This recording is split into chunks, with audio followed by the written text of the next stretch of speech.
If you're new here, you might not have seen this ad I put out when I was taking pre-orders for the shoulder zip shirt. It's been a minute since I looked at those comments, so yeah. It takes a lot of energy to create and put yourself out there. Trust me, I know. I've been there and I'm still there. So let's talk about how to deal with negativity as a creator. On Ghostin', I made it a point to have mental health as one of the things we advocate for and something I also care about personally a lot. Yeah, so I wanted to start doing videos where I talk about mental health, and I thought this would be a good place to start. I want to start by saying no matter what you do or who you are, negativity is an inevitable part of that. Even if you were a masked wrestler fighting for money to make the lives of orphans better, people will find a way to hate on you, and people will find a reason to hate on you. So let's just pretend you made a cool drawing. I want you guys to tell me the difference between these two comments. The colors are cool, but the line work could be cleaner. This shit is ass. So if you said one is constructive and the other was some hater ass bitch, then you'd be right. When you make something you're passionate about, it always contains a little bit of you in there. So it's only natural that negative responses to it would hurt. Now, feedback is crucial to grow in any aspect, but you need to be able to filter out unhelpful negativity. And I'm talking about people that are just like comment number 2. Straight up shitting on your work without any form of feedback. No trace of being constructive. So how I see it is there are two choices when you come across people like this. You either ignore it and move on, don't give them any attention, or you fucking shit on them. Now which option's easier depends on how you are as a person. Personally, I think both options are valid, just depending on the situation. In general, you don't really want to waste time giving a reaction to these people, because that's what they want. Sometimes, you just gotta let these fuckers know sometime, because there's always the option of using their negativity as a gain for yourself, like using it for social media posts or turning it into marketing. This thing sucks, dude. Look at this flimsy ass fucking dead cat. The fact that this made it on to the final product, you guys should be ashamed, bro.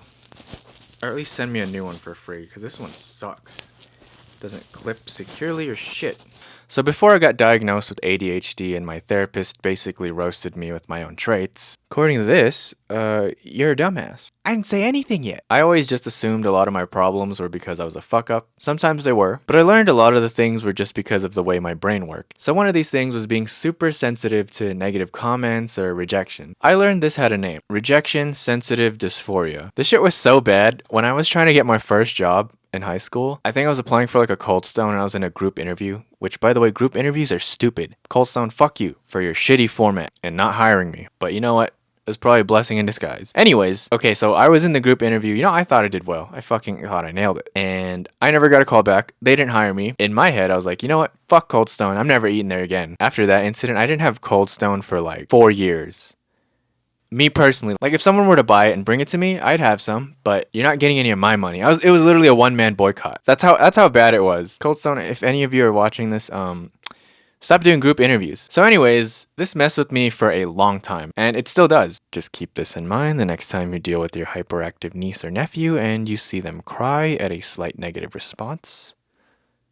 They might have ADHD. So I wanted to mention that because I really had to learn how to navigate through it if I wanted to get better at the things that mattered to me. Just a quick note, you don't have to have RSD to apply what I'm going to say. People in life will do their best to take you away from what you're meant to do. That may come in the form of a job that you can't leave and it's taking too much time. Relatable. Or people doing their best to get you to give up on your passion. You have to let the negativity pass through you, like Danny Phantom or Taco Bell. Taco Bell's probably a better example. I think more people know that these days. Don't let these people who are sad and miserable drag you down with them. It's usually people that aren't going for their dreams trying to stop you from reaching yours. But you know the saying, misery loves company. It's tough not letting it get to you, but it does get easier over time. So some tips to not let negativity define your worth. Hey, look. Breathe in. No, I'm fucking around. Focus on your achievements. As humans, it's way easier for us to focus on the negatives. I read somewhere that it takes like 50 positive comments just to offset one negative one. And if you want evidence of that, just look at your favorite YouTubers' comments and look at the ones they respond to most of the time. Just remember all the cool shit you did because it took a lot of effort, but you did it anyways. And nobody can take that away from you. Build a supportive network. Trust me, I know how hard it is to make a meaningful connection, especially in this day and age. Once you're out of school, you're not really forced into these areas anymore. So like a lot of times your friends will be from work or yeah, you'll usually form bonds with people you see regularly. But keep the good connections you have close. The people who believe in you will counterbalance the negativity with their support. If you've ever been the friend listening to someone rant about their significant other and you responded with something like, man, fuck that bitch, you're better off. Like, you could do better. You basically want a support network of people like that. You don't want yes men, because you want people who care about you and will tell you when you're doing the wrong thing just so you can correct yourself because they give a shit. The last one's pretty simple. Just limit your exposure. There's nothing that says you're required to see all the bullshit people are saying, especially if it's not valid criticism. Just use that time on better things. So the strongest thing for me that helps me get out of the negative spiral is to remember why I started. Look, I like praise and stuff. I didn't start this for anyone else's approval. It was for me to make something that I could be proud of. Don't forget why you're doing what you're doing. Don't forget why you're doing what you're doing. That example I showed earlier with the comments on the shoulder zip shirt reel, that got me in my feelings for a minute. I was keeping it inside and realized that didn't really help. So I showed it to people that cared about me, and their responses reaffirmed my confidence. Because they were right. Nothing those comments said were constructive, and they weren't going to help me grow, and they weren't going to help me improve. So they did not matter, because I did something. Because if you think about it, I had a vision, I made it into reality, and meanwhile they had the free time to try and shit on it on Instagram. So I initially just ignored it, but it's been a minute, and I got like another